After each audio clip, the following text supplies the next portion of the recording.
crime must be stopped, no matter the cost.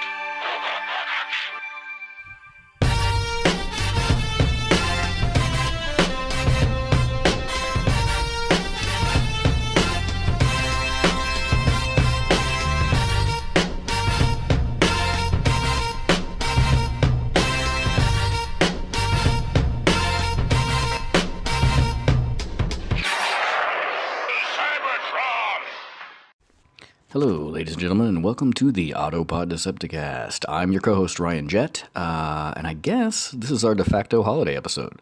Merry Christmas, Happy Kwanzaa, Happy belated Hanukkah, and then, of course, the Festivus for the rest of us, all the things. That being said, here's a little peek behind the curtain. The boys and I will be recording an all-new episode next week, which will be our actual holiday episode. But more importantly, new content, baby. In the meantime, if you would like to hear our sumptuous voices, other than this, Aaron was on our friend Mike's podcast, Mike Cybert Radio, episode number 187, talking about A Star is Born and MP44 Optimus Prime. I am on Mike's show, I believe dropping tomorrow, Christmas Day, episode 191, where Mike and I discuss the Star Trek / Transformers crossover comic book series from IDW, in particular the Transformer version of the Enterprise Fortress Tiberius.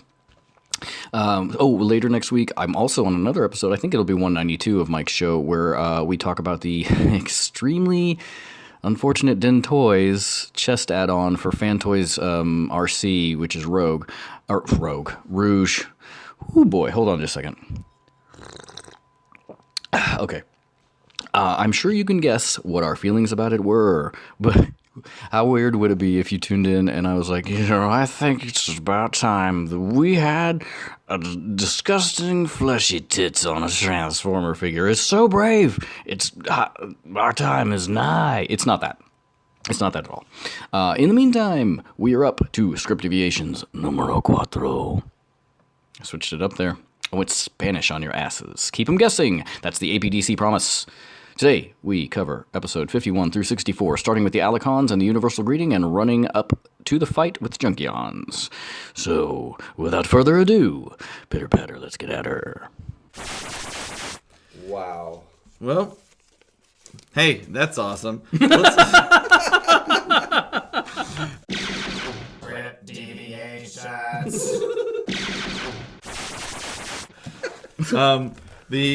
I'm hoping that Ryan has more craziness than this, but this, Aaron here speaking.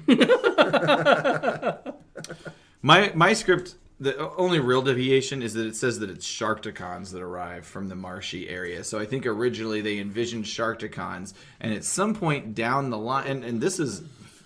My script is fairly close to what we see on screen, or closer to what we see on screen than what Ryan's is. Somewhere between this script and the screen, they invented a whole new race of characters or ethnic group or whatever you call them from a Transformer These are Alicons, perspective. right? And, I mean, that's more work, so I don't know why they do that. But Alicons seem to have more intelligence than Sharkticons. I think Alicons...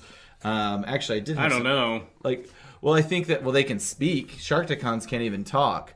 So, I don't know, it's like a middle race. And we talked earlier about how it's theorized or that all these creations on the planet of Quintessa are experiments. And they're also experiments of the Quintessons. So they've got some sort of, lower level, the fish and the squid. He gave them simple brains. They've got higher level, which might be these guys, the Alicons, and then sort of a middle level, which would be the Sharkticons that have a little bit more intelligence, but at the same time, they still just keep them in a pit. They're goons. They're goons. They are goons. They're all different versions of goons. So, Ryan, what is your... In the margins of one of this, I'll skip through it because I actually wrote so wordy because it just goes on for... This goes on for 4 pages. But I'm going to... Scene? Yes. I'll sum it up. Good God. Basically, Aaron, as you said in the last There's minute... more time of him wrestling around in his crotch pocket. 3 of the pages are that. Wait, that's not it. No, that's not it. As you said in the last minute, Aaron, Cup transforms and it's evident that a fender was misplaced and a wheel mounted improperly, so he wobbles and rides unevenly with much chugging and oil spewing. And then Cup says... There's going to be oil spewing once he reaches into that belt. Oh, hey-oh! Chug, chug. Ba-boom. Skeet, skeet, skeet. Chrome cross-coots of Cybertron. I told ya pot was missing. Of all the ding-brang circuit glitching diode-blowing dimwittery. So that's where that comes in right there. Good Lord. Cup is using a homing scanner to try to find the Dinobots, is what's happening. And Cup says, hurry up, I'm getting a peculiar alien reading. Hot Rod transforms. He looks off into the area in question and says, we're wasting time. The Dinobots might be in trouble. Or maybe it's RC out there, surrounded by aliens. Oh, call back to potential romantic feelings between Hot Rod and RC. Yeah, and it's Cup. He doesn't care about Springer. Cup basic, that's Ultra true. Magnus. Ultra Magnus, Blur, Perceptor. Ultra Magnus, our new leader, might be in Yeah. trouble. No, it's all about RC. I would hardly call Ultra Magnus a leader. Fair enough. And then Cup literally gives him the palm and is like, I'm the one with the fantasy stories, remember? Which is The fantasy story. weird. Fantasy story. So, I guess that's Hot Rod's fantasy of, she's in tell danger ya. and he has to save her. And then they haven't even encountered the people yet where Cup unhinges a small case at his belt, or dick, and presses a series of buttons. Small case. In his junk. And in this one, the universal greeting is shorter. It's just, grog, weep, ninny bong. Grog. Where is it? Where's it written? But it's grog na weep nini bong. Grog na. So the weep, elements nini are bong. there. I guess they feel like they had to extend it, make it more magnanimous, which I think is a good choice. Sure. Is Yeah, I like magnanimous it. a word that makes sense in this conversation? What? No. And then they encounter, and in my script too, Aaron, it says Sharkticons. And then he gives them the universal greeting, gives them the treat, and basically, gosh, there's so that we can entirely skip that whole page of where he's just trying to get Hot Rod to repeat the greeting correctly. I'm like, I don't know that. No, Hot Rod. You say it like this. Don't. He literally says, "Don't forget to smile." It's not, and in the way it's presented, it's not that tough. It's shorter than the one we see on screen. Hot Rod says, "Eating out of our hand, huh? If we don't get out of here soon, they'll start eating out of my face." Oh God, that's problematic for many reasons. And then Cup takes a beat and looks around at all of them, and he socks several Sharkticons aside and runs interference for Hot just Rod. starts hitting them? Yep, and says, "Go, lad!" And that's what we're. Oh, he knows. So he knows. So instead of what we see on screen, which is Cup makes a lot of bad decisions as to how treacherous He the handles beings that in front really of them poorly. are. Yeah, in this version of the script, he recognizes that there's problems. He gives it a little shot and recognizes it's not going to work. So he just lashes out. And To me, it sounds like he's a crazy person. He does sound very insane in Because this. he's like, I got this. Grog But na his wa nini bong. Oop, and then just starts smacking him But around. that Let's makes get out more of here. sense. That didn't I work. guess. I need to pop these guys and get out of here. In what we see on screen, he says, it's gonna work. No, it's gonna work. No, it's gonna work. We're being tackled by them. We're captured. And I gotta say that my scene is basically the same, except there was no judgment murder scene. In my version of the script, Hot Rod and the Cup and the Cup. It's like BJ and the Bear. Yeah, That's their. They're just marched onto a cell, and that's kind of how it goes. And that's the only difference. From now on, I'm going to refer to them as Hot Rod and the Cup. That is their sitcom spinoff. 1970s. Yeah. Exactly. Dun, dun, dun, dun, dun, dun, dun, dun, dun. Mine is pretty much the same, Aaron. There's not that much different. I just wanted to read some of the lines that they have in here because it's quite ridiculous. Basically, they get herded in. And Cup says there's Sharkticons that are herding them in this, and Hot Rod says, "What are they?" to Cup, and Cup says, "Near as I can make out on the lingo translator, they call themselves Sharkticons." Lingo translator? Yeah, he had a translator, I guess. A lingo translator. What was that in the Douglas Adams universe? The Babelfish. Babelfish. You put it in your ear, and then they call themselves Sharkticons. Cup, Hot Rod says, "Cute. What do they want with us?" Cup says, "I'm not sure, but they keep repeating one disturbing remark over and over. We eat." Oh, shit. That doesn't sound good, Caleb. Yep. And then they lead them into the again, like Aaron, you said, there's no murder situation, but they lead them into that main area. And Hot Rod says, "Holy lithium lilacs!" Lithium lilacs. That's what my mom's birthday's today. And that's I'll buy her some lithium lilacs. Yeah, please do. Would your dad be mad if I sent your mom flowers and they showed up a little late? Nope. I just love your mom. Couldn't they be lithium lilacs? Those don't exist. We're doing great. So basically, then we feature the leader, Quintesson, who is taller and wears a different color robe. So that's probably clearly from this earlier Floro Dairy design. Right. He was wearing a robe. He's watching the arrival of Cup and Hot Rod, and his faces rotate. Oh, no, he's not. Yeah, so it goes from smiling face to suspicious face to angry face to furious grimace. And Hot Rod says, "If they had a handsome contest here, nobody would win." Oh, Hot Rod. Mm-hmm. And then the Sharkticons shove and prod them, jolting him into a holding pen, and Cup says, "I hope you get a toothache in every fang, you BB-brained rattletrap." What the fuck is Cup supposed to be? Insane. He's out of his mind. He's like the stereotype of every, like, busted old Clint Eastwood style. He clearly has dementia. And then Hot Rod delivers the line of, "We got to get a new travel agent," and that's it. He says we've got to get a new travel agent. That's in the original. They kept it. They kept it all the way through. All the way. He said it in the movie. Wow.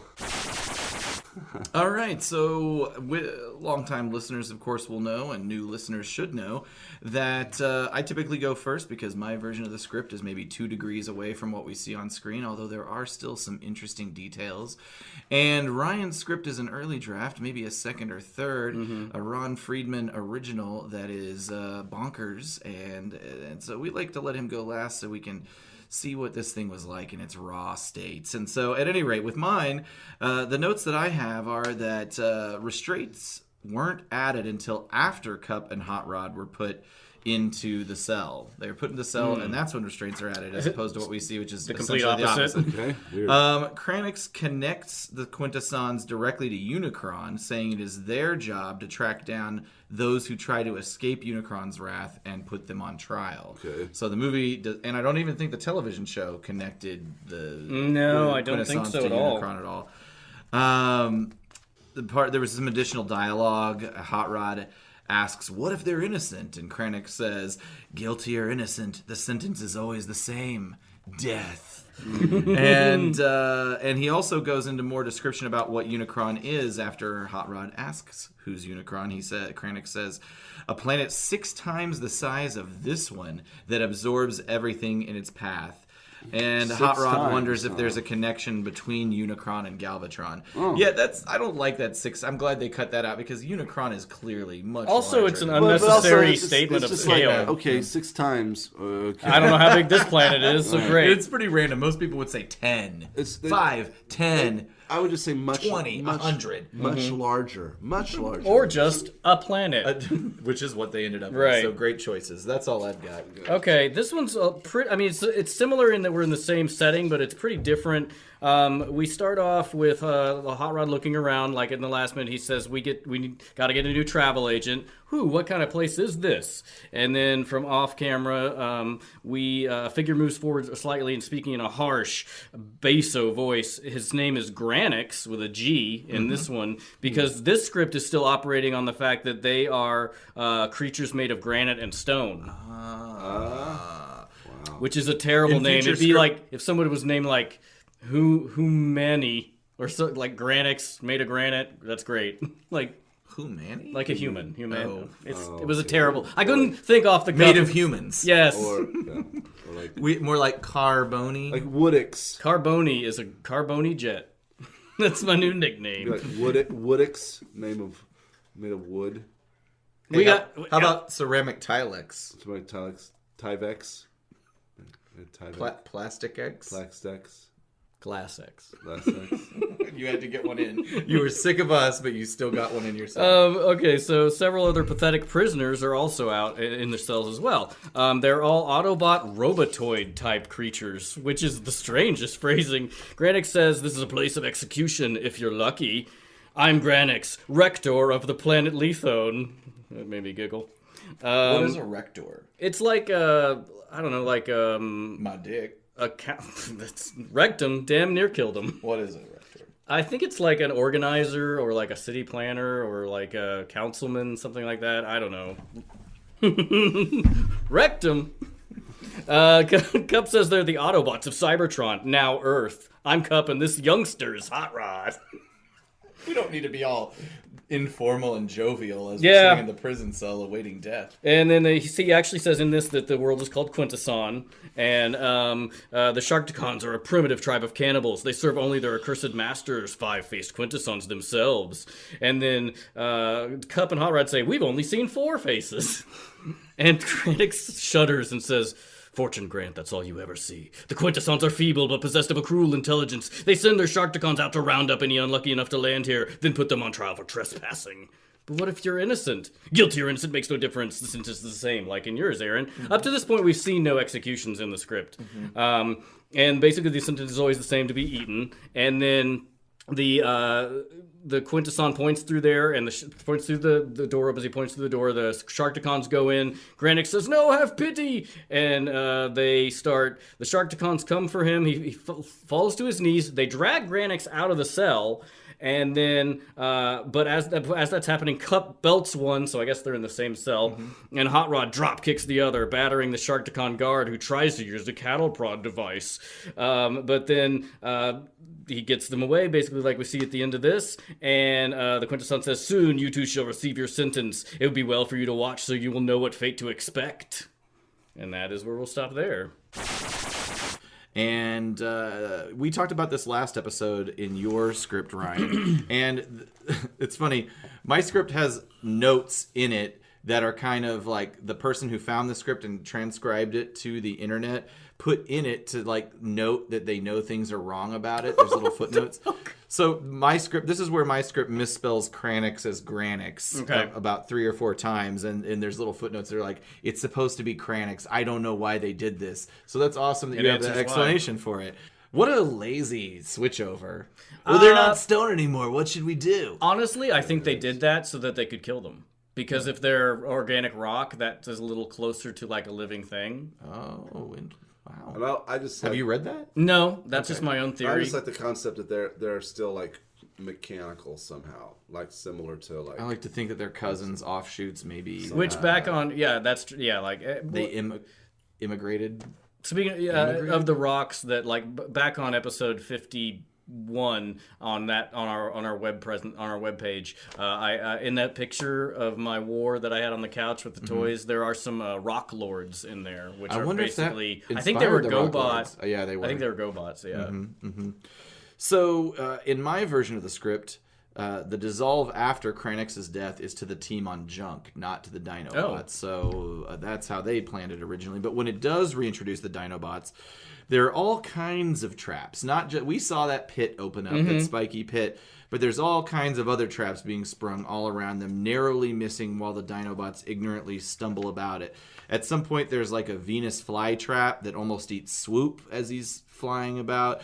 There's the spiked pit, and then there's also some kind of sword tree that springs into action at a certain point and just narrowly like flops down over on top of them and narrowly misses them. So lots of dangerous. Very dangerous planet. Yeah, exactly. Yeah. I'm assuming much like the animal-esque life, the plant life maybe is also designed by the Quintessons for murderous intent. Absolutely. Is that all you had? That's it. All right. Mine is pretty different. In this one, the Sharktacons basically in their last episode they took Granix, out of the cell as we see it in the movie. But he's thrust into an arena in a fenced ring and handed a long-handled stun stick. Which delivers an explosive electrical charge. So essentially, he has a fighting chance. Yeah, what this becomes is it's like gladiatorial as opposed to a Sharktacon pit. I kind of like that. Mm-hmm. Yeah. And then the lead Quintesson says, "Trespasser, hear me. Your punishment is prescribed by Quintesson law. Extermination by consumption." And then his face rotates to his fifth expression, a death's head. And Cup says, "The fifth face!" There it was. It was a slow build to it. Yeah, and they mentioned it, and then they carried through on showing it. Boy, you sure did. The fifth face. The fifth face? And then the shark... I've only seen 4. Oh, there it is! He dropped the fifth face! And then the Sharktacons, there are 4 of them that are attacking Kranix. He manages to take out 2 of them, but then the other 2 basically attack him and consume him. And then Cup says, not the wind. Not the end I'd wish for, lad. And then Hot Rod says, then we better figure something out before we're called into the arena. I didn't break my transducer to pass cosmic algebra just to wind up as a main course at a Sharktacon buffet. College or something? Autobot It's college? a convoluted He's young. college joke. He's young. The Sharktacons start herding them away. Then we see the castle-like structure where we cut to the Dinobots. And Grimlock says that he thinks that Cup and Hot Rod are close. And then in this one, Sludge is the one who is like, I don't think that's true. And they actually make fun of him. The other 3 make fun of him. Slag says, him Grimlock sensitive. Blah, blah, blah. Snickering laugh. Sludge, sensitive. Shakes head. Swoop say tee-hee. Swoop say tee-hee-hee. What? Because Grimlock's like, basically he says, me Grimlock think Cup and Hot Rod close. Me Grimlock sensitive to friends. God. I should have read that before that, but yeah. So in this world, they're super macho and nobody. Yeah, it's quite, and that's basically where we'll end up there. All right, no cesium salami. Oh, I'm sorry. To cap that off, at the end of all that mockery, Sludge says, "Oh, what's sensitive mean?" Oh, God. They're dumb guys. Oh, it's so bad. It's So there's so no salami, no bad. bologna, no traps. Well, no... not yet. Oh, hold up. Wait a minute. Save it for next time. Okay. Do a script deviation rhyme. Something like, don't hesitate to deviate. I was thinking more along the lines of, I know you're in the middle of procreation. Now it's time for a script deviation. Those were both terrible. I like how he started do better. And I can't, but I didn't stop the show to do it. So this is Aaron, and as everybody knows, my script is a little closer to what we see on screen, but there's still some interesting little, diversions. And my script refers to Wheelie. We just talked about the book, The Wild Boy of Quintessa. My script refers to Wheelie as the Wolf Boy of Quintessa. So just straight up Jungle Boy. Yeah. It does not mention his backstory about it, or I'm sorry, it also mentions his story about his parents' ship crashing. So there's like this whole paragraph about his parents' ship crashed there. They died in the crash, and that. But it's interesting that they never talk about that in the movie. It also says that he wears a necklace of Sharktacon teeth, Like in the Big Looker book. Yeah. Packs a 3-bladed laser knife. I guess that's what that is supposed to be, without minus 2 blades. And has a special sling in which he hurls fire stones. Sling versus slingshot. We've already covered this. His intro to the Dinobots, as opposed to what we heard, is Many-face lie, you fool, you buy. That's more confusing. That doesn't make any sense whatsoever. I think I know where he's going with the many-face lie thing. A little warning. Don't know about the fool buy thing, but like buy their stories. They don't. It's not like they have any stories. They just kill you. Well, anyway, Ryan, take it over, please. That may actually play in to mine. If you remember from last episode, we were just on Grimlock had said that he's sensitive to his to Hot Rod and Cup, and then the Dinobots make fun of him, and then Sludge says, "Oh, what's sensitive mean?" And Grimlock roars angrily, "Shut your face is what it means. Me Grimlock say friends close, you see." Oh, he's rhyming again? Nah, There's no rhyming. there's not. That's not. But the way rhyme. you said it was very. It was. It was like yeah. an iambic pentameter. Iambic pentameter, yeah. I was expecting a rhyme. And then he looks down and sees a Sharktacon. The Sharktacon opens its jaws wide and takes a bite out of Grimlock, chews for a brief beat, and then, just as Grimlock is complaining and reaching down to squash him, pulls away, spits out bits of the Dinobot hide metal, and makes a face, sticking out his tongue and making terrible sounds like a baby who tastes liver and can't wait to get rid of it. Raspberry. Yeah. And so Grimlock says, "Get off, you thing." So, okay, the Grimlock reaches down to smash the Sharpticon. It runs across the bridge through a small doggy door-like entrance beside the larger castle door. Me Grimlock no like little chompers. Come back so I can mash you. And so, as Sharkticon is... I like we're building the history, but it's so crazy. The Sharkticons and the Dinobots. That'll pay off really later odd. for us in the real movie, a little I bit. suppose. That's why it was so tough to like organize this. But the Sharkticon runs in and talks to other Sharkticon guards who listen to him act out the fact that he has tasted a huge thing, which tasted terrible. He acts it out. Wait, the Sharkticon pantomimes? Because I guess they Yes. can't talk. Yeah. I don't know. Does he talk? No, not really. No, he acts it out. He just says blah. Only the Is that what it Alicons says? can... Yeah, he says blah. Yeah. And then Grimlock and the other Dinobots start for the door, and it opens, and a smiling Quintesson comes out. Greetings, noble strangers. And Grimlock says, yes, me Grimlock, noble, but you stranger, not Grimlock. And there's this whole, I'm going to skip all this because it's a back This and sounds forth. like It's exhausting. This sounds like the scene in Wizard of Oz where they get to the entrance to the Emerald City. But yeah, It's more just like the whole thing in this Yeah. script earlier where Bumblebee like reverse psychologies Grimlock into thinking he's smart. That's exactly what this Quintesson does, and it's stupid. He basically tells him, oh, your friends aren't here. Go away now. And so they do. And they lumber off, Swoop cackling as he mutters, Grimlock wrong. Tee-hee, Grimlock wrong. And then Because he flew over the shit and he was like, there they are. the lead Quintesson says, they'll return, and when they do, they must not find their friends here.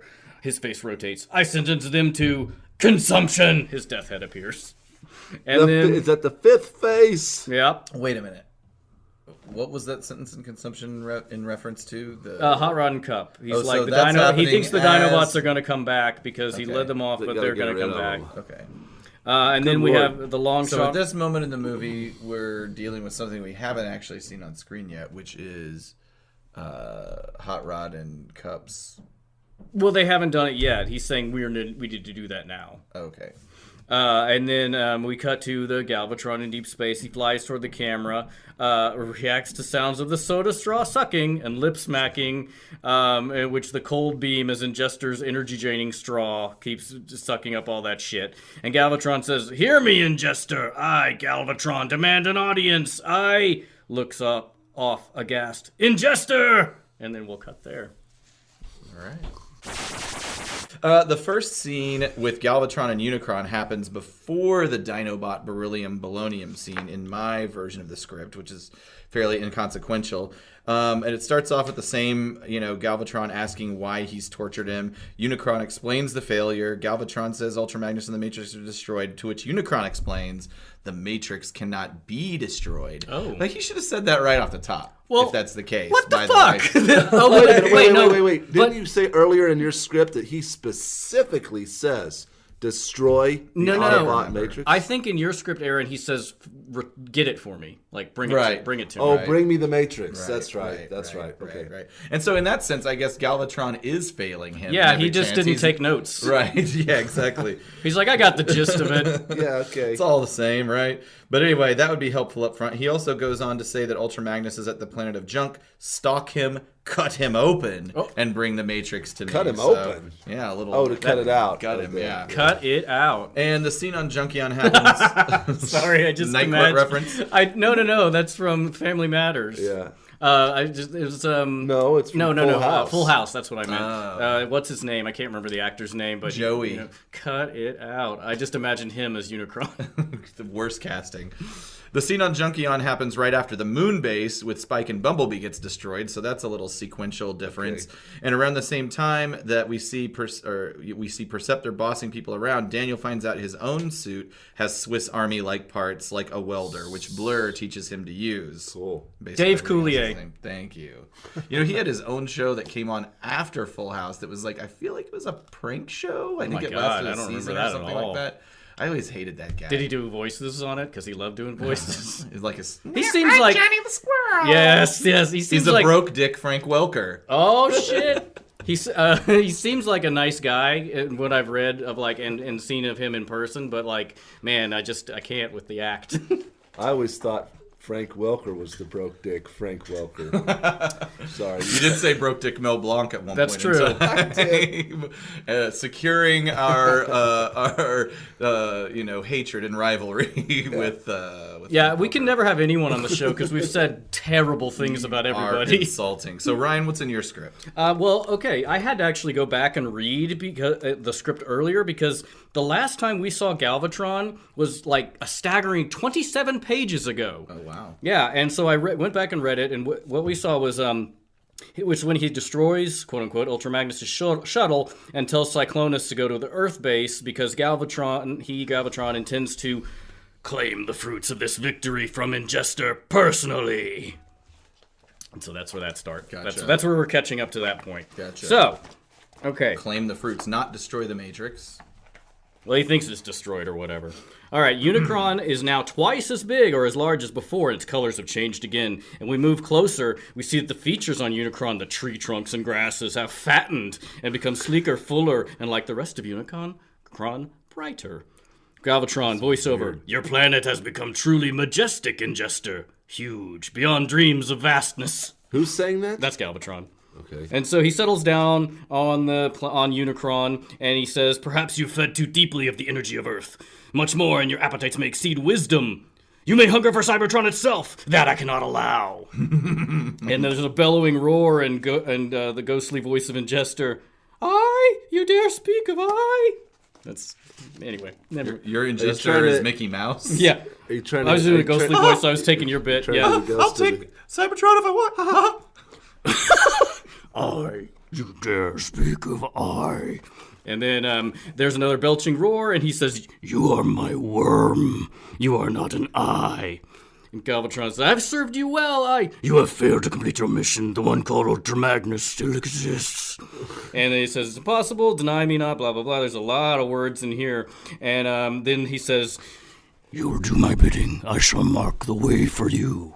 And there's a cold ray that separates into a pulsing dotted line of light arcing down through space as Galvatron sinks to his knees, hands to his throat, eyes wide with terror. So basically, what this is Unicron is making a Pilot Wings style path to the planet of junk. Mm-hmm. Okay, interesting. And then the tree trunk lashes out, whips Galvatron up and into space, where he bounces off a pulsing marker and sent out by Ingester.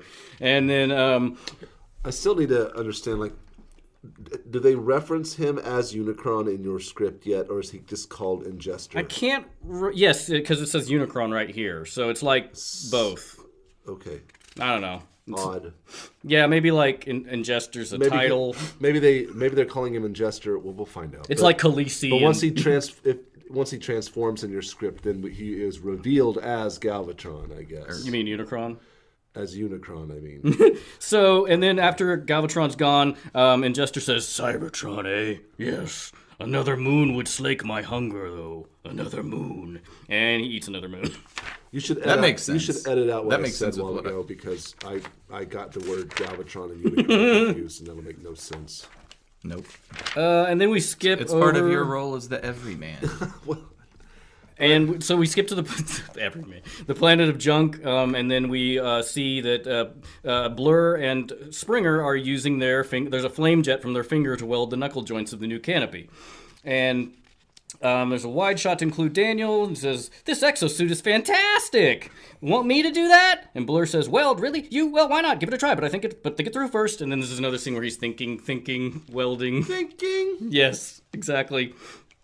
And then we go to the Junkions, and this is what Retgar says. "Forward, Avanti, Apfel, and like. Go for gung-ho, friends and neighbors. Junkions, Ada." And that's where the Decepticon armada comes. Yeah. And then Retgar says, "Hang on, this be industrial strength marauder war. We watch and wait. By George and golly zim-zam." And this is a description of what Retgar's supposed to sound like. Retgar speaks Junkanese, a language made up of all the Earth television and radio transmissions he's ever heard, and scraps of all language and idioms. He sounds like a cross between Henry Kissinger. First of all, you have to remember when I went to China, I knew nothing about China. That's a great qualification for a secret mission, but it happens to be true. A talk show host like Bert Parks. Hi there, I'm Bert Parks. You know, I've been a Dodge owner for some time now, and nothing makes me happier than telling people about the new Dodge. And Mr. Rogers on amphetamines. Hey, ladies and gentlemen, Ryan here, and I was gonna do a bit where I did a sped up version of Mr. Rogers' voice, the way it says in the script, but you know what? Fred Rogers is maybe the only purely and genuinely good and wonderful person who has ever existed in this world, so I'm not even gonna fuck with it. So let's get back to the show where I regularly make pedophile jokes and talk about Jim Jones. All right, bye. So I had to look up who Burt Parks was. He was the guy, he's best known as the guy who hosted the Miss America from 1955 to 1979. Okay. Makes sense. And this is 60s pop culture references. This is a truly insane combination. I can't even put in my mind what that would sound like. Henry Kissinger, Burt Parks, and Mr. Rogers? So they were just like, get Eric Idle. Yeah. Who basically does Eric Idle. I'd like to see a conversation between Retgar and Blaster. Interesting. Talking music. Just talking nonsense. That's right.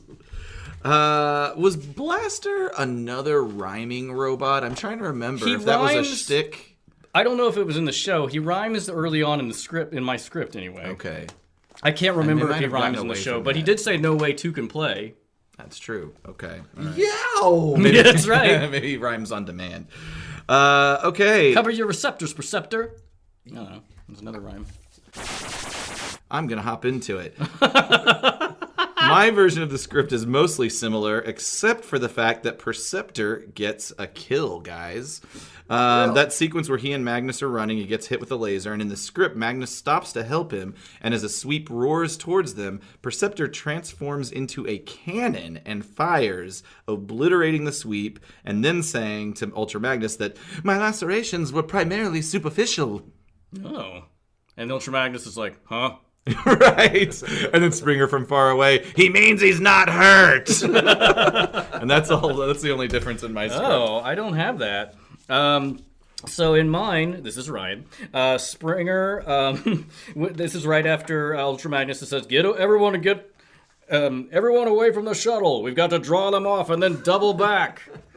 That's actually kind of more my Springer voice. Anyway, Springer says, "Scatter and follow me," which is a very confusing and conflicting set of instructions. And then it's basically the same as in the movie where RC just transforms and lights out without any word, and Daniel's like, "What do I do?" Where Blur says, "Transform, think it transform, you can do." Trent completes his transformation and roars off, "It." What piece yeah. of shit? He transforms during mid-sentence. Yeah, and then ... it. He's even a bigger dick in this version of the script. And then in this one, actually, they have Ramjet and Dirge and what's the other guy's name? The Conehead. They have the Coneheads in here. I'm like, Thrust. oh yeah, the Coneheads are still alive. We don't see them in the movie, really. Right. I think you'll see them a little bit later. I think one of them dies, maybe even on screen. But anyway. And then basically, in this one, Shrapnel is still alive, so that's probably where the confusion comes up, because it does say it's Shrapnel and Scavenger. And then Human Germ made all the way, which is good. And then on Daniel, as his exosuit suddenly transforms into skeletal structured racing vehicle. And I'm like, oh yeah. In this script, the exosuit's like a weird cage around him, very strange. Exosuit spouting wheels and rocket boosters as Daniel takes off at great speed with delightful yell, driving through Scavenger and Shrapnel. Way to go! That doesn't make sense. I know. He's complimenting himself as he smashes through them. And then we're on Galvatron, where he says, "Separate and run them to the ground. I want none to survive." And that's basically where that minute ends. All right. I love it. I love some of the script good deviation. If you like that, you'll love the next one. It is very insane. So we're in for an adventure for sure. Guys, I don't really have much that is that different from what we see on screen in my version of the script. The listener will recall that my version is closer to what we see on screen. Ryan has a version that is kind of an original first couple of drafts. And then we also have Mike on the line who has some extra stuff from the comic book and some extra, I think, some audio clips that sound very exciting. So just to get mine right out of the way, in my script, Ultra Magnus is struggling, and the interesting difference between what we see on screen and what happens in the script is that he's getting electric shocks while trying to pull. It's almost like the Matrix is punishing him for even trying to open the damn thing. Like one of those terrible shock games that were popular like 8 years ago. Right, yeah, exactly. Those popular things. All right. I don't know what you're talking about at all. It's just sex thing. Oh, God damn it. So Mike, what have you got for us? Okay, so I got a couple things. Like you had mentioned, one of them is the original Marvel comic book adaptation from 1986, which I'll get to that in a sec. But first, hey Ryan. So you have the Lady Bird adaptation of the movie, right? Yes, I do. I'm sorry. The storybook, yeah. Yeah, I mean, in general. I mean, not with you or whatever, but... Yes, exactly. Yes, so, I do possess it. So when you got it, did it happen to come with a cassette? No, it did not. Oh, very good. Well, so that a little bit on that Lady Bird storybook is that not only is it a storybook, but there's an audio cassette that goes with it. It's meant to be a read-along book. So what you do is you put in the cassette, you listen to it and read along in the book. You know, it's kind of like to help kids read a little bit. And I did some digging, and I actually found the full audio from that cassette, and I have some audio from the Lady Bird adaptation that covers this particular minute. And Great. I thought it would be fun to share because it's interesting. So are we ready for a quick audio interlude here? Please. Let's do it. All right, let's fire this up. The Autobots made a fighting retreat down a long valley. The junk piled on either side gave some protection from the Decepticon fire. Ultra Magnus brought up the rear. He waited until the Autobots were cleared. Then he fired his laser weapon to bring down some of the junk as a barrier behind them. Now he stood alone before the fury of the Decepticon attack. From a ridge nearby, Galvatron watched. Ultra Magnus opened his chest compartment and took out the Matrix. It pulsed with power, but a special shield prevented its full power from being released. Ultra Magnus pulled, but the shield remained firm. Prime, He cried. you said the Matrix would light our darkest hour. Then, at a command from Galvatron, a flight of his evil warriors raced overhead, and a salvo of cannon fire blasted Ultra Magnus. Galvatron seized the Matrix with a cry of triumph, and the battle was over. The Decepticons withdrew victoriously as quickly as they had arrived. So Wow. there's a lot to unpack. That's intense. I've never. Holy there's shit, I so shit many my lasers, pants. So many lasers. I know, they were constant, like, wall-to-wall lasers. That was awesome. Okay. Oh my god. So that was that's so many laser blasts. Okay, so moving on from that, so not a whole lot of differences there, but there is like this whole perspective of like this energy shield around the Matrix, which I hadn't really heard of before, and it's something that's not in this version from the comic book. So now I wonder if that's relative to like the electrical energy they talked about shocking him, and maybe that was kind of the translation of that to that book form. And also, it was a missed opportunity. They never really showed Ultra Magnus Open his chest. Yeah, it was just in his hands all of a sudden. And I will say that, like, on the cover of that Lady Bird book, it shows Hot Rod. It's a real spoiler. Shows Hot Rod holding the Matrix, but it's just the core. There's no like handles or anything. It's just the shining core. yeah, it's like a crystal ball. Like cell stuff. No, it's an original It's an original drawing for the book, for the cover of the book. It's the only original art in the book. Gotcha. Yeah, and I think you guys have covered this before, kind of like the evolution of the design of the Matrix. It's like in different phases of production, it looks different. Like, sometimes it looks like a crystal ball, other times it looks like a rock, other times it looks like, the Matrix that we know.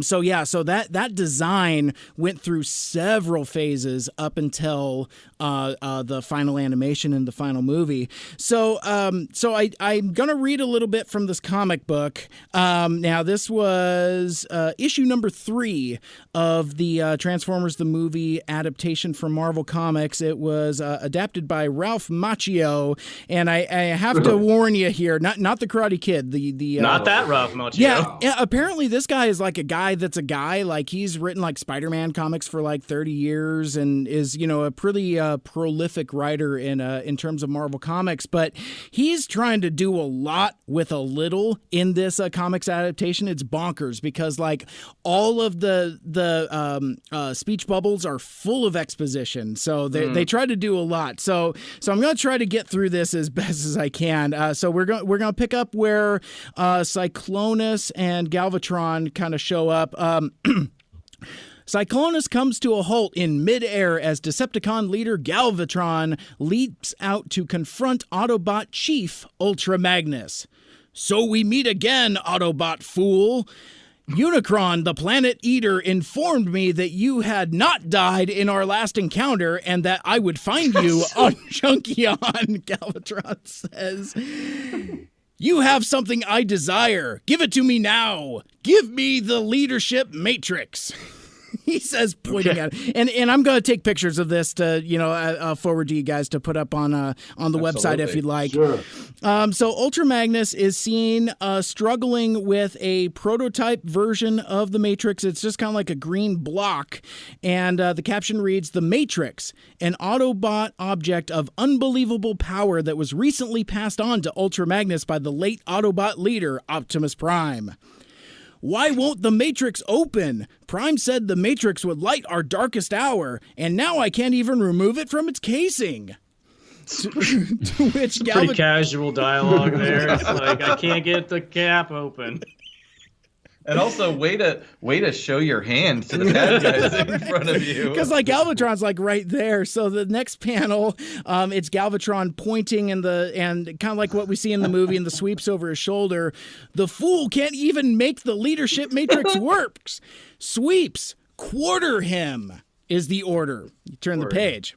So it's a panel of Ultra Magnus standing.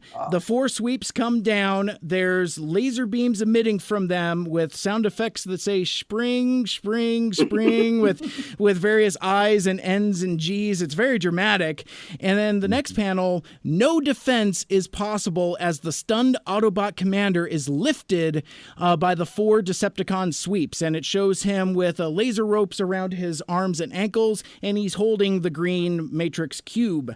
Despite Ultra Magnus's great strength, the beams begin to pull his trapped limbs taut. Inexorably, and actually in the illustration, there's like shaky lines, as like, he's being pulled. Inexorably, his body is stretched to the breaking point. Magnus says, I failed you, Optimus, failed you, and all those you left me to lead. I'm so sorry.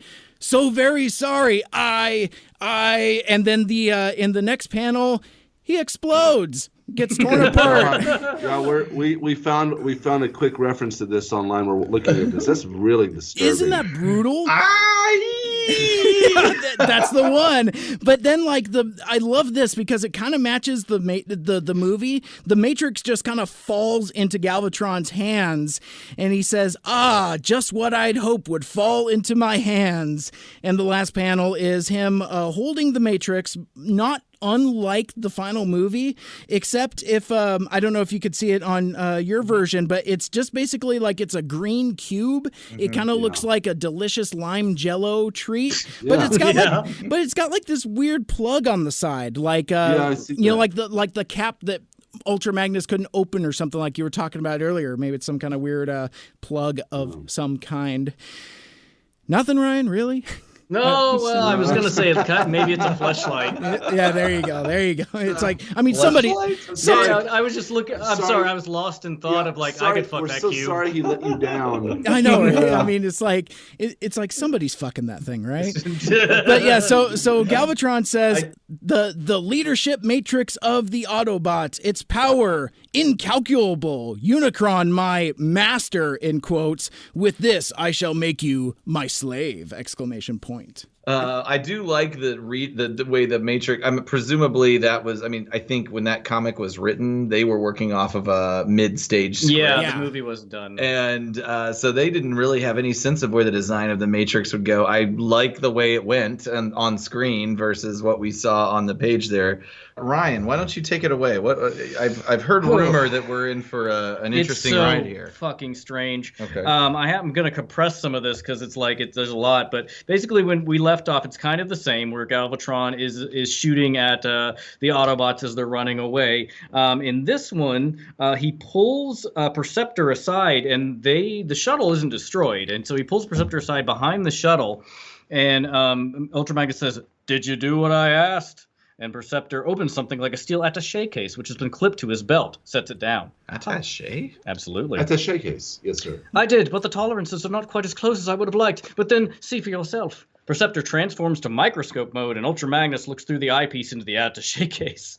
Perceptor voiceover. However, they should serve the purpose. View of inside of the case. In the case are small models of Blur, Springer, RC, and Perceptor in humanoid modes. Okay. This is where I wrote, what? Wow. And then Perceptor, each is a perfect pseudo-clone in every respect. Witness the transformation capabilities. The models each transform in unison into their robot modes, or into their alt modes, and then transform back again to humanoid modes. These models do not move, just transform. Ultra Magnus looks away and says, will they fool Galvatron when they attain full size? And Perceptor says, is that John Wayne? I've said it like 20 episodes ago I was going to do for Ultra Magnus as John Wayne, and I've just remembered it. Okay. Perceptor says, of course, so long as they remain mobile, but there is every possibility Galvatron will realize they are fraudulent should termination take place. Okay. So, wow, where are Ultra we Magnus, going, so this man? is all happening while they're being fired upon by the they're in like a little like sheltered area behind the shuttle. Okay. They're still being fired at. And then Ultra Magnus, say it plainly. If Galvatron examines the remains of the clones after he's destroyed them, he'll know he's been tricked. I can deal with that. Be ready. And I circled that with 3 exclamation points because I'm like, that's the first time he can deal with anything. He does not say that. Holy shit. He does. He actually says he can deal deal with it? I can deal with that. That's amazing. The Ultra Magnus ducks out and is racing away. And then Dirge peels off, firing at Ultra Magnus. Perceptor, as he draws an antenna-like apparatus from the back of the case, which contained the miniature clones. And then it starts pulsing with magnetic waves, and the small clones begin to grow and grow, rapidly expanding to resemble the full-size Autobots they will substitute for. It's like those magic grow crystal tablets you put in the water, and they grow into like sponge dinosaurs. Yeah. I know what you're talking about. Yes, I guess you can understand what growing means. No matter, I don't need like the analog of that. I like that analog though. Mm-hmm. Okay, so on RC, she hurdles uphill with the Constructicons chasing after her, firing, and then she crests the hill. And Astro Train, who's been lying in wait, clutches her and pins her to the ground. And I'm like, ew. What? I wrote ew. Yeah. And he says, "Prepare for oblivion, little she-bot." Oh man. Yep. That's uncomfortable. That's a Weinstein con. Astro Train starts to open the door to Flamethrower, which I don't know what that means. And then another angle is Daniel roars up over the hill from the opposite direction and reacts, transforming into humanoid mode, and he screams, "RC!" And Astro Train says, "You're next, microbe." And then Daniel, as he quickly aims Exoglove at Astro Train, scarcely bothering to think, shouts, "Weld him!" Oh, and Daniel's blast hits and melts his joints, fusing him into welded immobility. And yes. Oh, man. So, yeah, and then Kid's a little RC's psychopath. Jeez. RC's like, let's move. So literally, she has been saved by a child who just learned how to use an exosuit. Whom she just ditched on the battlefield. Mm-hmm. And then Blur shoots across the open area, the Decepticons firing missiles, and then suddenly, when in the gully, an explosion of camouflaged gas billows up, filling the gully. And everybody's like... Camouflaged gas? Yeah, it's convoluted. Anyway. I'm trying to, like, skip for time because it's so complicated. But, like, Blur says, "What happened? Cough, cough. Where am I?" And then there is another angle on Perceptor, who was holding a strange glowing lantern and beckons to Blur. "This way, quietly. It's Ultra Magnus's plan." They enter the smoke area, and they've gotten everybody together except for Springer. And Daniel says, "I don't understand what's going on." Springer springs into the smoke, looks around, pushes through, and emerges beside Perceptor. Because every time he moves, it says he springs. Ultra Magnus said to double back, but he didn't say anything about this. "Please keep your orbital projection wavelengths on a low frequency." And then we see the clones, which are now full-size replicas of the Autobots, moving away, and Galvatron flies into the scene, and the Decepticons go through the valley, and Galvatron says, "Why do you hesitate? Are you afraid of a little camouflage smoke? Blast them and keep black." And then as the replicas roar out of the smoke, followed by RC Springer, or the Blur replica roars out, followed by RC Springer and Perceptor, each of which fires as the Decepticons and take off. And I'm like, okay, this is the point where I'm like, you can make clones that have offensive capabilities. Just do that. You just have an army. Yeah. And then Galvatron says, "Stop them, exterminate them. Ultra Magnus is mine." This just seems like another excuse for butchering more Autobots because then they slay the replicas. Oh, jeez. Yeah, they just exterminate them. And then Springer says, "But those copies won't deceive the Decepticons once they examine the remains." And I'm like, why are they so focused on examining the remains? I do not understand. Well, they're looking for treasure, see if there's like gems and gold and jewels and like when you kill something in a video game. Yeah, totally. Oh, there's a key in here. Sweet. And then basically, the Ultra Magnus is now the only one out in the open, and he's surrounded by Decepticons getting shot. And after all the replicas are dead, Ultra Magnus is now on one knee, still fighting, one arm hanging uselessly at his side, almost severed and sparkling and smoking. Whoa. And Galvatron says, "This is the real deal." Yeah. This is the real. There was no Ultra Magnus clone. Galvatron says, "I've waited for this instant, Ultra Magnus. First Optimus Prime, and now you." Ultra Magnus turns to Galvatron and hurls bombs at him, but Galvatron roars and transforms and point blank delivers a blast to his face. And he is shattered, body parts melting and strewn about, his torso and head with one flailing arm attached sinks and falls in a puddle of dying sparks. Straight up execution. Yeah, I'm like, damn, Friedman.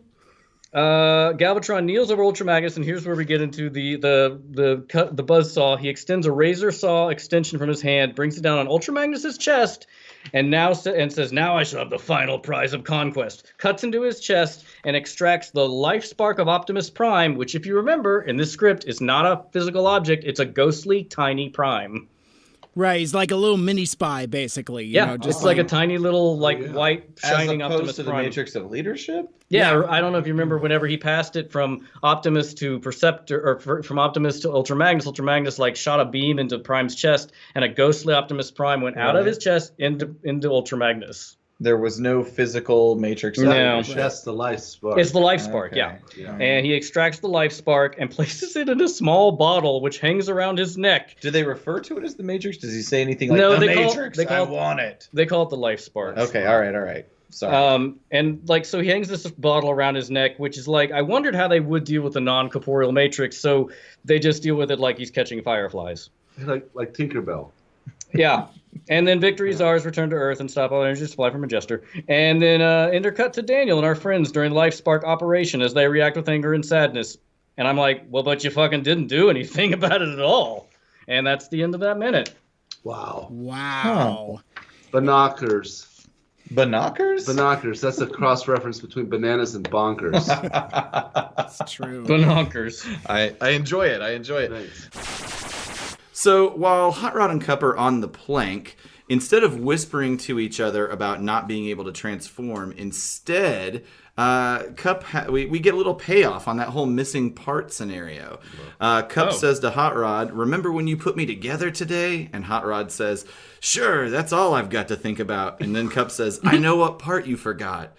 And so then the sentencing takes place. The fellows are dropped to their doom, and Cup, because of the, quote, missing part, is able to double-jointedly slip out of the restraints. Oh. And then Cup says, "That doohickey you lost was part of my shoulder socket. Watch this, lad. Without it, I'm as double-jointed as Houdini," which is gotta be a dated reference for Cybertronian 2005. Cup shoots off Hot Rod's restraints then, and Hot Rod says, "Wish you'd figured that out sooner." And that's how they got out. Thanks a lot. Now, dickhead.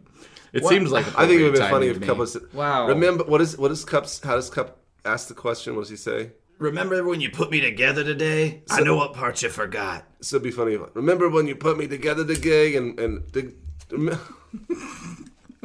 Take two.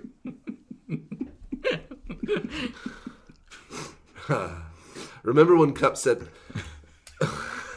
Oh my God. I don't know if I can. And so Ryan, what have you got? Well, no, I want to hold on that for a second. I just wanted to say it'd be funny if Cup said, "Remember when you put me together today?" And Hot Water was like, "Oh no." And then it just like that paid off. Yeah, no, it didn't. That's all staying in. So basically he does like the Mel Gibson thing in Lethal Weapon where he gets out of the straitjacket, like because of a trick shoulder. Oh, yeah. Mm-hmm. Yep. I can't remember what year that came out, but it sounds like maybe Ron Friedman was watching that movie. I like this crazy cop I like character. this Riggs. I bet he says terrible things to women and Jews. What if Hot Rod is actually based on Riggs from Lethal Weapon? And of course, Cup is the Danny Glover character. I'm getting too old for this shit. Oh, I'm gonna rewatch the movie with that as my diplomatic point of immunity. It's been revoked.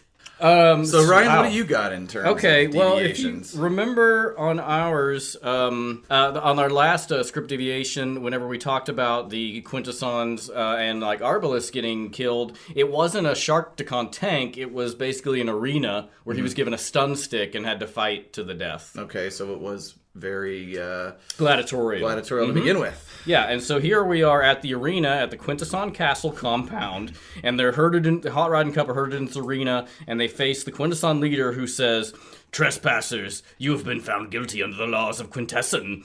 And then the Sharktacon guards hands them each a long stun stick, clacking at them gleefully, licking its fangs with a forked steel segmented tongue. Which is a little gross. I wish they would have added that. I kind of like it. Yeah, I guess. Hot Rod says to Cup, "Riley, do you remember a trial? If we had one, I want to fire our lawyer."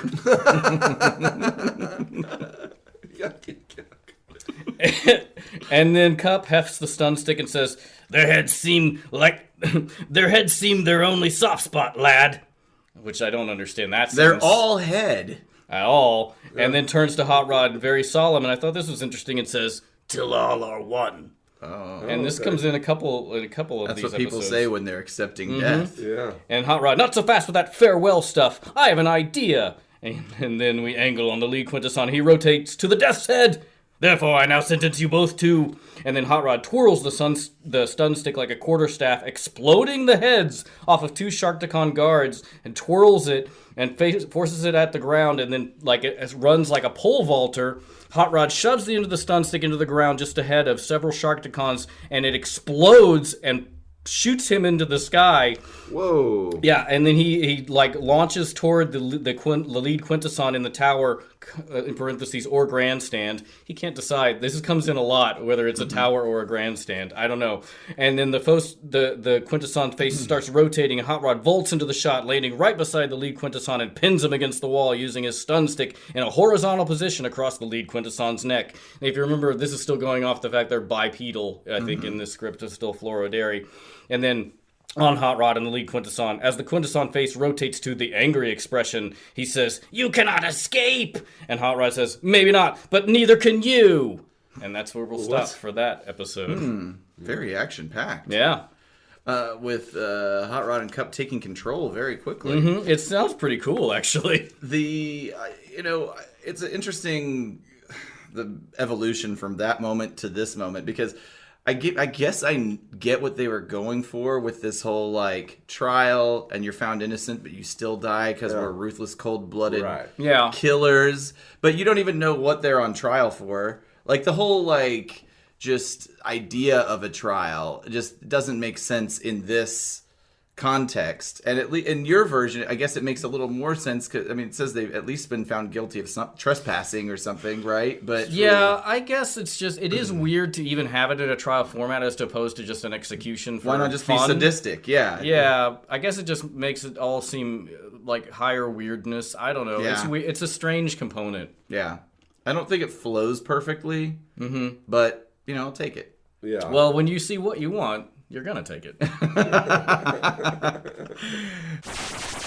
In my version of the story, I don't think the Sharkticon was ever meant, the Sharkticon pit was ever meant to have liquid water in it, or liquid energon or whatever. Right. When Cup and Hot Rod drop from the plank, it seems they land on dry land, weapons drawn, and then they decide to do the demolition derby thing, but they just transform and immediately start slamming into Sharkticon. So there's no whirlpool escape scene.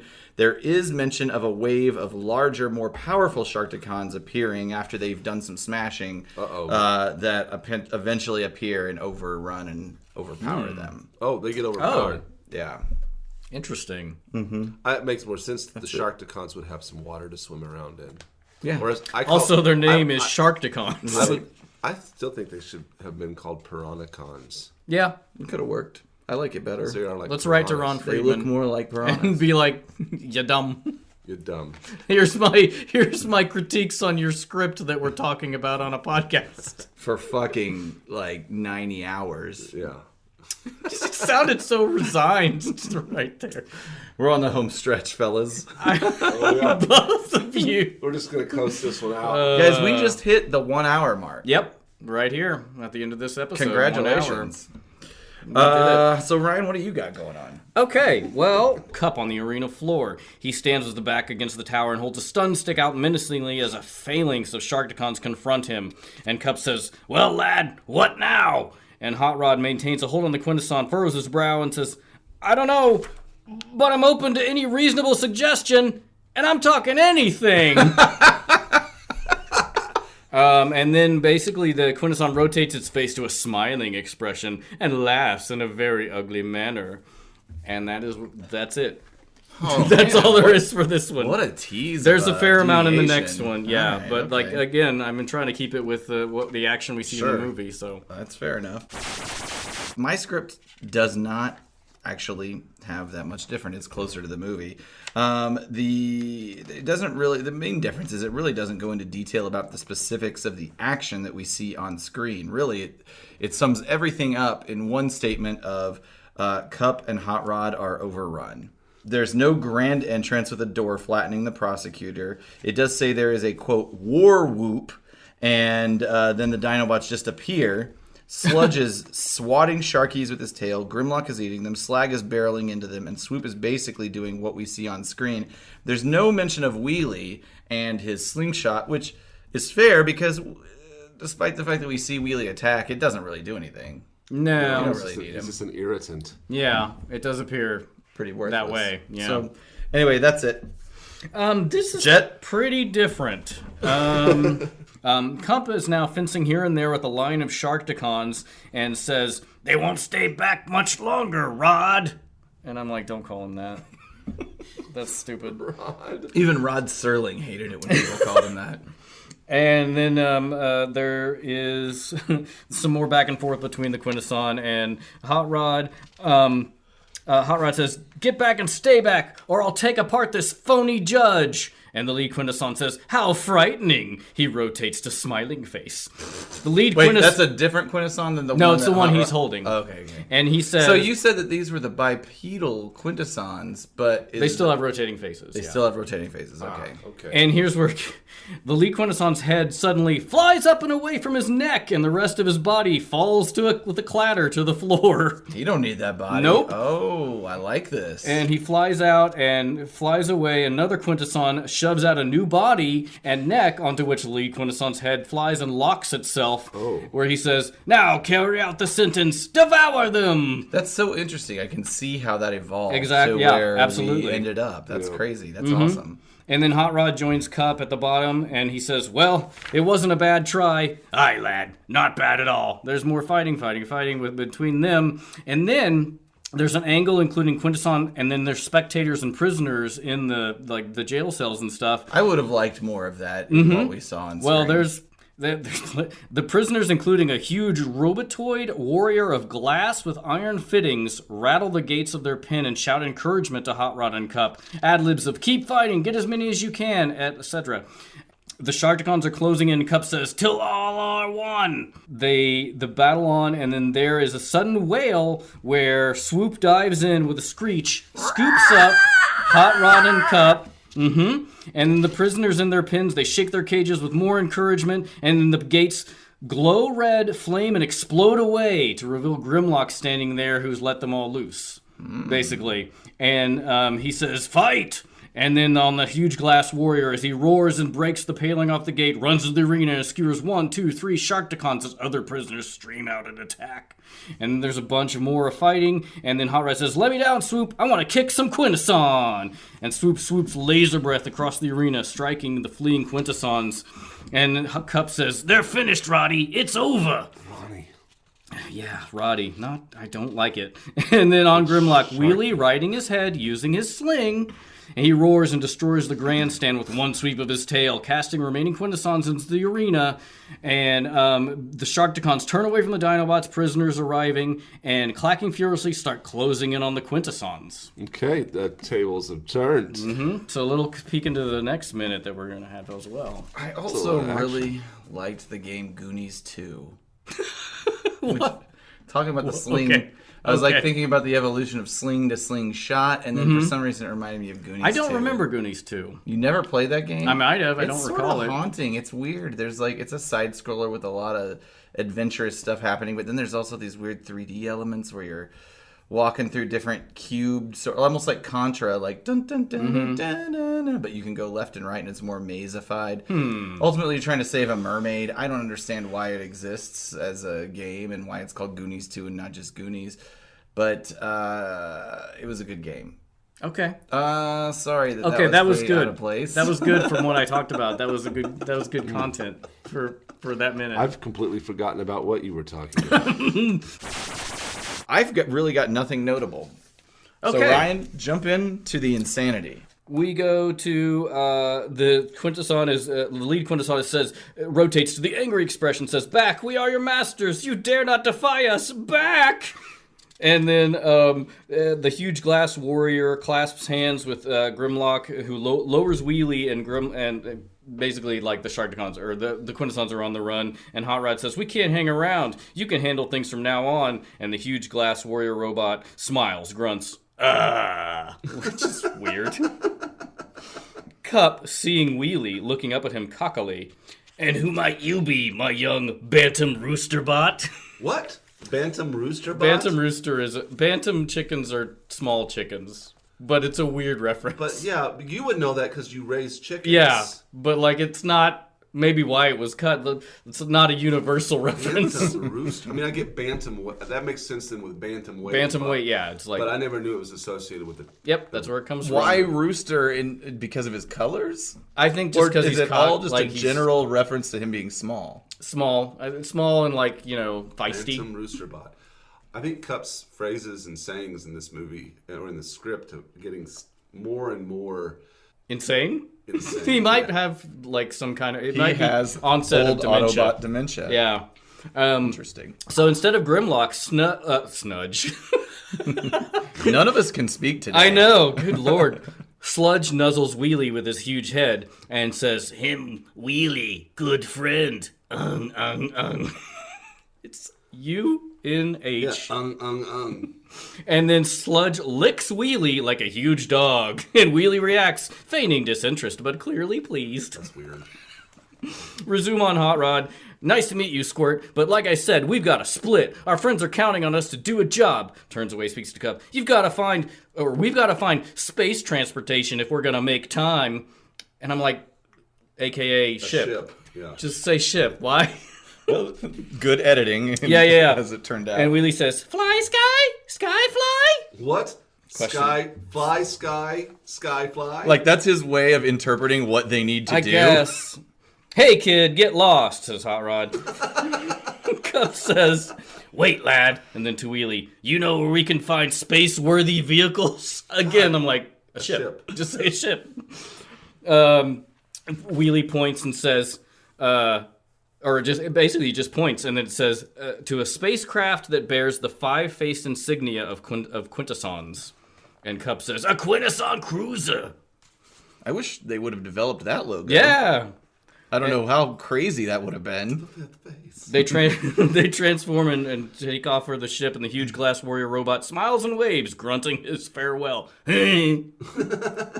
Why did that exist? I don't know I guess Ron Freeman really liked the idea of this glass warrior robot because it doesn't make any difference I don't know. It might have been a cool thing, but whatever.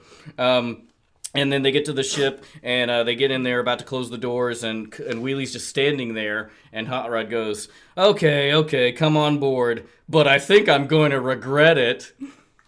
Which I also don't think comes back in any meaningful way. Blast off to cheers of the prisoners. And then we come back, we go back to Junkion. Do you know if the glass warrior, if he breaks, that's 7 years bad luck?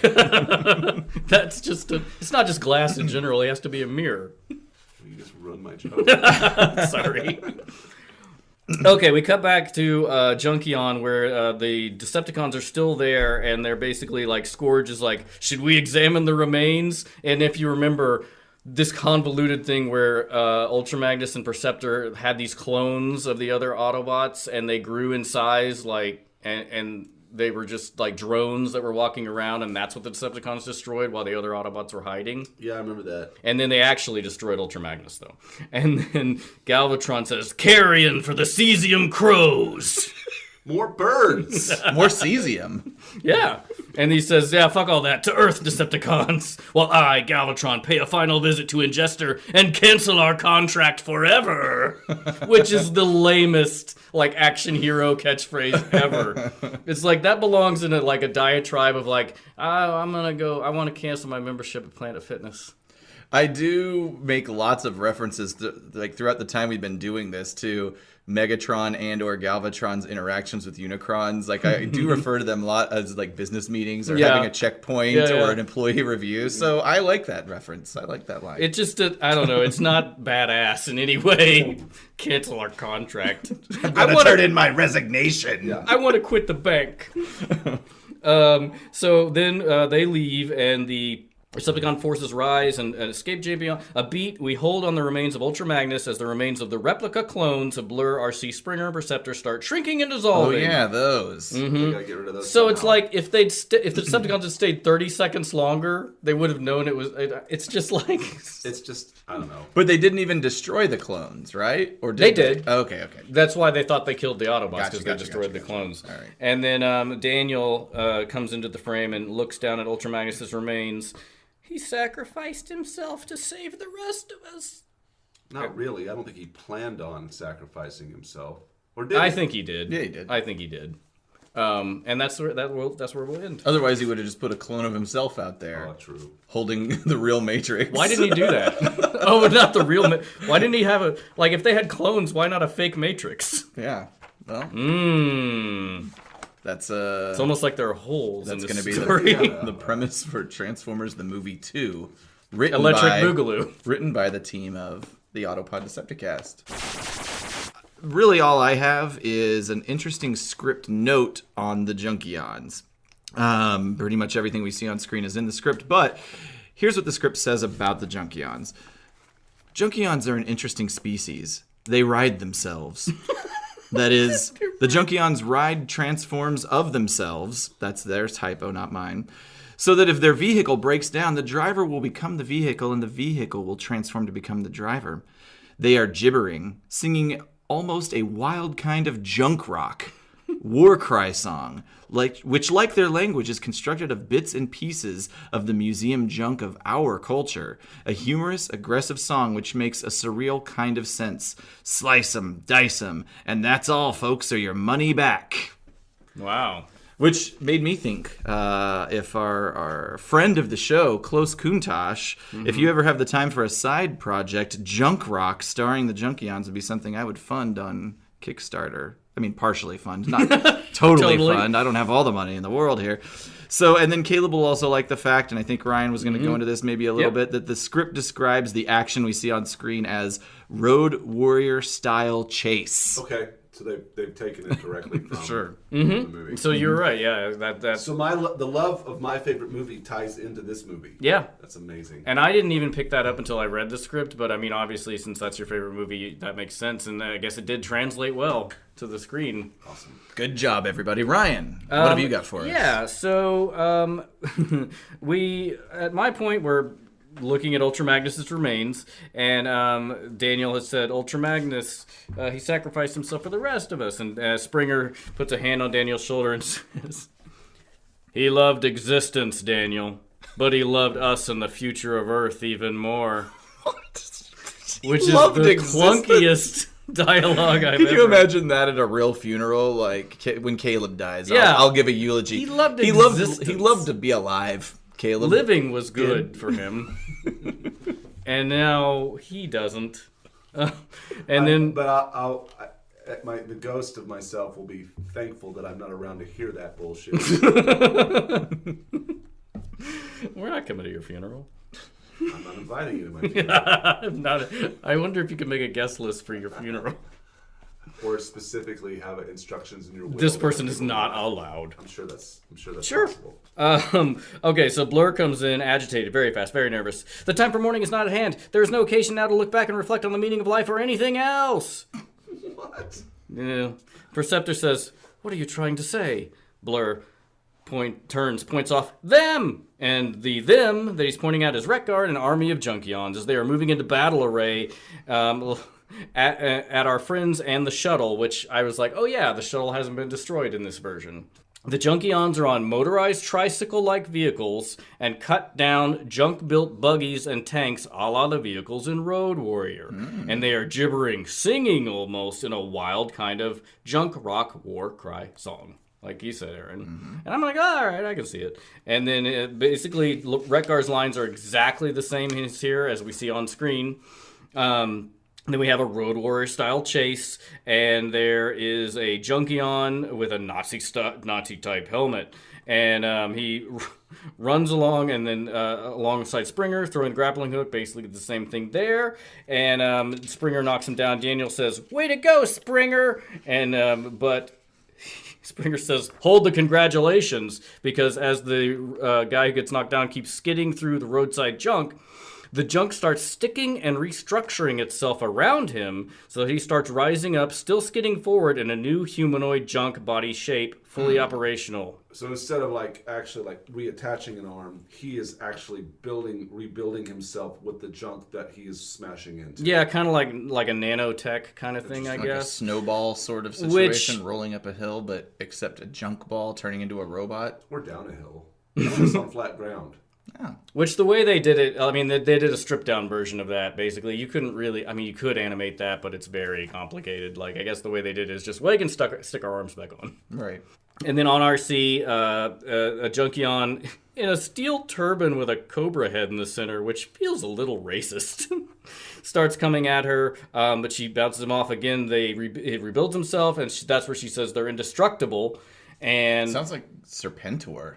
No, Serpentor didn't have a turban on. Sounds like he had the cobra hood. He had the cobra hood thing, yeah. Which also had an additional cobra kind of at the tip, didn't it? And that cobra had another cobra. And then Daniel skids, stopping his exosuit as he reacts to what's ahead, where he says, they're everywhere! And then that's where the Junkions rise out of the junk, and that's where that minute ends. regarding that scene with the shining eye, the script has a very different description of what happens on Retgar. He gnashes his teeth and grins, and then blinks his eyes, which roll to show eyes like ping pong balls. What? Retgar makes blipping noises as he does this. Okay, so I understand. Instead of the eye shining. So I was like, what the fuck is this? I still don't really understand what that is. It was a compromise on that. But what does ping pong ball eyes mean? That's in mine too. Don't know. I guess it was a But vestigial of Ryan's how, bonkers it's script. Interesting, real quick. It's interesting how they will. Okay, so that is like, is that they'll do that to what, appease the writer, or like, I don't see why they would need that at all. But maybe it's just like, okay, look, we need to have something at this point, and so they put a glint. We need to go to a writing room, I guess. Right, but I'm sure Ryan might elaborate. I on can this. maybe like shed some light on it, not much, but like in my script as we start, it's right after the Junkions pop out of the junk, and then Springer, RC, Daniel, Perceptor, and Blur are all like around, like they close ranks and look at the Junkions, and Perceptor says, "Maybe they're not as mean as they look." And then Retgar, that's the point where he gnashes his teeth, grins, blinks his eyes, which roll to show eyes like ping pong balls with dots in them, then roll back. Retgar makes blipping noises as he does this. What the fuck is that all about? Dots? And then Springer says, "Hold that thought" to Perceptor, which is like, maybe they're not as mean as they look. Hold that thought after that display. But I'm like, but that's not a threatening display. That's hilarious. Yeah, Haven't they already been fighting up to this point in this version of the I'm script? trying to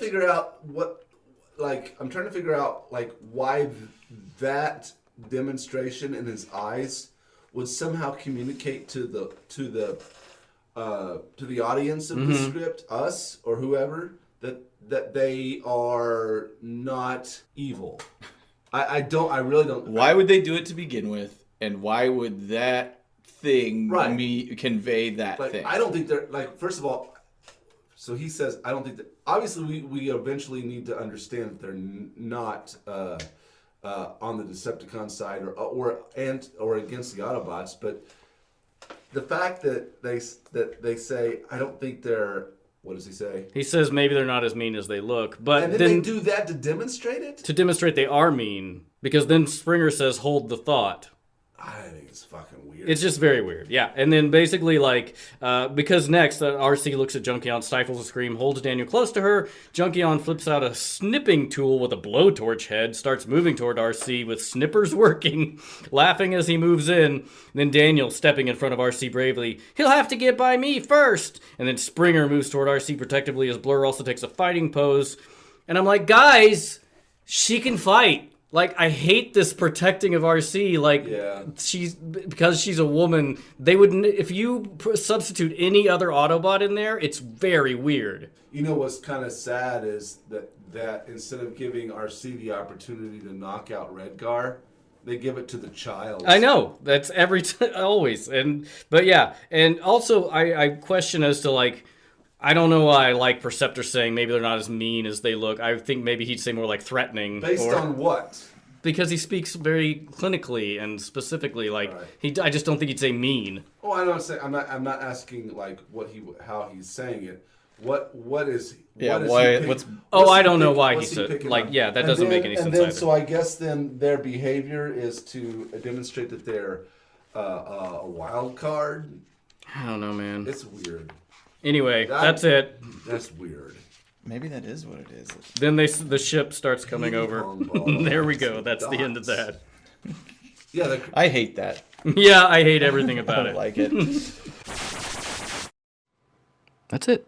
We kind of ended on a real down, sour note there, didn't we? Which is not par for the course. All right, we have merely one more part of Script Deviations to go. Probably, you know what? No matter, we're gonna have a part 5, and that's gonna be the end of it. I think gosh, there's more content here than I definitely thought there was. I hope you guys are not enjoying it. I think we're probably gonna skip a release next week just due to the holidays and the fact that the three of us are recording an all new episode for your listening pleasure to put in your ear holes. Please like, comment, subscribe. We're on Stitcher, Google Play, TuneIn, iTunes. 5 stars, please. We are at ApoddDcast on Twitter, Facebook, Instagram, email, all the things. Say, ladies and gentlemen, our store is open. Head on over to our website, autopoddecepticast.com, and check it out and check it in. Until next time, dear listeners, pistols at dawn. Bye, bye, bye.